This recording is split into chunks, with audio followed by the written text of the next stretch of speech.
November is Men's Health Awareness Month, and one aspect of men's health that is often overlooked is their mental health.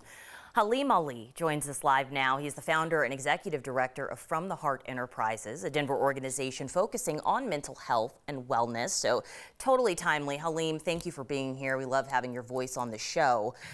When it comes to depression, it often goes undiagnosed in men. Is there a particular reason you think that is? My pleasure for being here. First and foremost, Alex, thank you for having me.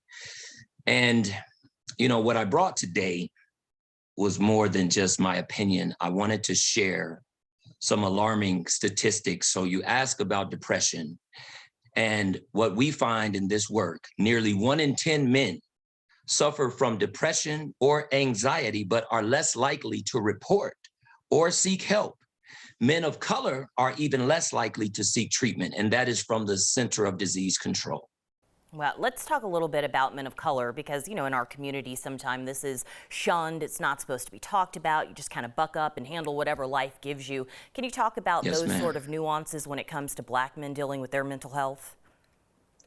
Well, I think that it is cultural, it's intergenerational. We are taught to not cry, right? We are taught to suck it up, pull your pants, pull yourself up by your bootstraps. So what ends up happening, we are taught to suppress our feelings, and then we just end up exploding, right? Mm-hmm. And, you know, I do want to ask you about the resources and where people can find help. But when we look at these statistics, 1 in 10, we know it's not being reported. What can you tell the men who might be struggling to encourage them to seek help in the first place? You know, Alex, I think that we, especially as men in general, we connect asking for help with weakness, right? Because we don't want to be the guy in the group or the guy amongst our friends to talk about what's troubling us or what we're going through mentally. So what I would say to the men who are watching or listening, don't be scared to ask for help. We live in a hyper-masculine society. We live in a very machismo society, and there are alternatives to talking to strangers by speaking to a loved one, right? By sitting down and writing a letter, right? By sitting down, by finding your wellness tools, by exercising, right? But I would say speaking to a loved one, speaking to a close friend, because what we often find when we do that, Alex, is it becomes a Me Too situation, right? So we find that I may struggle with an issue, and then I'll mention it to someone else, say, oh, I've been struggling with that same issue. But the thing is, when we don't talk about it, we never know. Yeah, having the courage to speak up is the first Yes, step ma'am. here. I want to talk to Yes, you, ma'am. Halim, about an event you have coming up this weekend that's really timely with some of our other headlines as well. Can you tell us a little bit about it?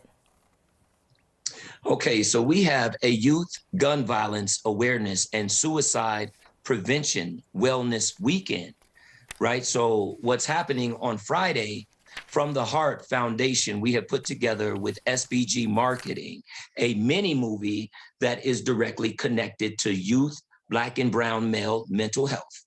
So we will be premiering the mini movie on Friday at Carla Madison Rec Center between 6 and 9 p.m. On Saturday, we are having a full day of mental health workshops led by different men from different demographics and men from all races. And this is going to be with the King's Council, a Black Male Health Initiative, which involves From the Heart, the Crowley Foundation, and Apprentice of Peace Youth Organization. So that's going to be from 9 to 5 on Saturday at Carla Madison Rec Center. You can come as you are. There is no, it's very casual. So we're just going to demonstrate some wellness tools. We're going to talk about the 5 key concepts, which I've reiterated before: hope, personal responsibility, self-advocacy, support, and education. And it's going to be very insightful and very instrumental for what not just our youth are going through, but our grown men are going through as well, Alex. All right. Sounds like a very welcoming event. Come one, come all. Thank you so much. Yes, ma'am. Considering all the gun violence we've had in our community over the last 2 weeks alone, I can't imagine a more timely event. Halim, thank you for all the work you're doing and for lending your voice to us today. Yes, ma'am. Thank you for having me, Alex.